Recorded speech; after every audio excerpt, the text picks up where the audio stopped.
বাবা, তুমি তো বলেছিলে পিতৃঋণ কোনোদিন শোধ হয় না। তুমি ২৬ বছরে আমার পেছনে যত টাকা খরচ করেছ, তুমি কি জানো আগামী ৩ বছরে সে টাকা তোমায় ফিরিয়ে দিতে পারবো? বাবা কিছুটা মুচকি হেসে, একটা গল্প শুনবি? ছেলেটা কিছুটা অপ্রস্তুত হয়ে গেল। নিচু স্বরে বলল, বলো বাবা, শুনবো। তোর বয়স যখন ৪, আমার মাসিক আয় তখন ২০০০ টাকা। ওই টাকায় সংসার চালানোর কষ্ট বাড়ির কাউকে কখনো বুঝতে দিইনি। আমি আমার সাধ্যের মধ্যে সব সময় চেষ্টা করেছি তোর মাকে সুখী করতে।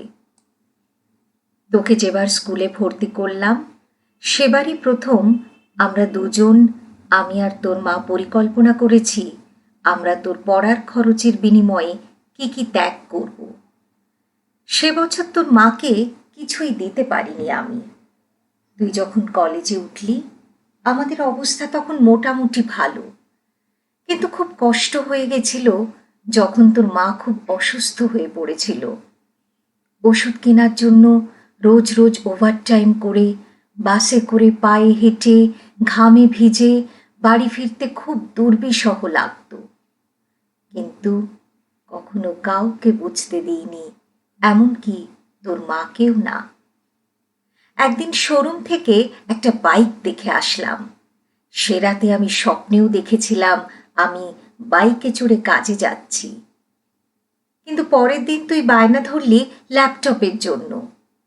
তোর কষ্টে আমার কষ্ট হয় বাবা। আমি তোকে ল্যাপটপটা কিনে দিয়েছিলাম। আমার তখনকার ১ টাকা তোর এখন ১ পয়সা। কিন্তু মনে করে দেখ, এই ১ টাকা দিয়ে তুই বন্ধুদের নিয়ে পার্টি করেছিস, ব্র্যান্ড নিউ মোবাইলে হেডফোন কানে লাগিয়ে সারা রাত গান শুনেছিস, পিকনিক করেছিস, ট্যুর করেছিস, কনসার্ট দেখেছিস। তোর প্রতিটা দিন ছিল স্বপ্নের মতো। আর তোর ১০০ টাকা নিয়ে আমি এখন সুগার মাপাই। জানিস, আমার মাছ খাওয়া নিষেধ, মাংস খাওয়া নিষেধ। কি করে এত টাকা খরচ করি বল? তোর টাকা নিয়ে তাই আমি কল্পনার হাট বসাই। সে হাটে আমি বাইক চালিয়ে সারা শহর ঘুরে বেড়াই, বন্ধুদের নিয়ে সিনেমা দেখতে যাই, তোর মায়ের হাত ধরে দাঁত মেলায় ঘুরে বেড়াই।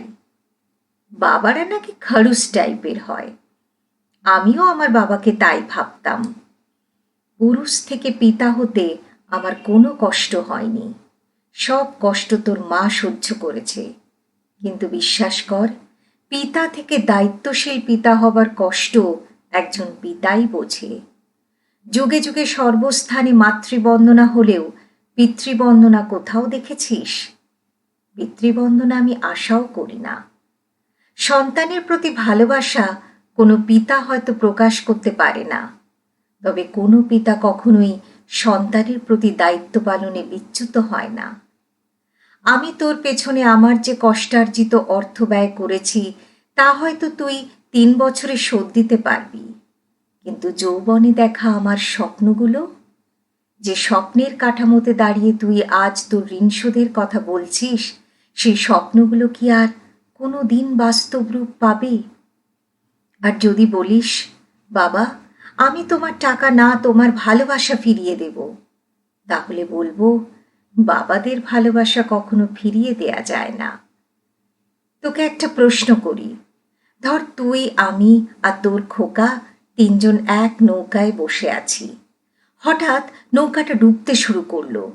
যে কোনো একজনকে বাঁচাতে পারবি তুই? কাকে বাঁচাবি? উত্তর দিতে হবে না। ছেলেরা বাবা হয়, বাবা কখনো ছেলে হতে পারে না।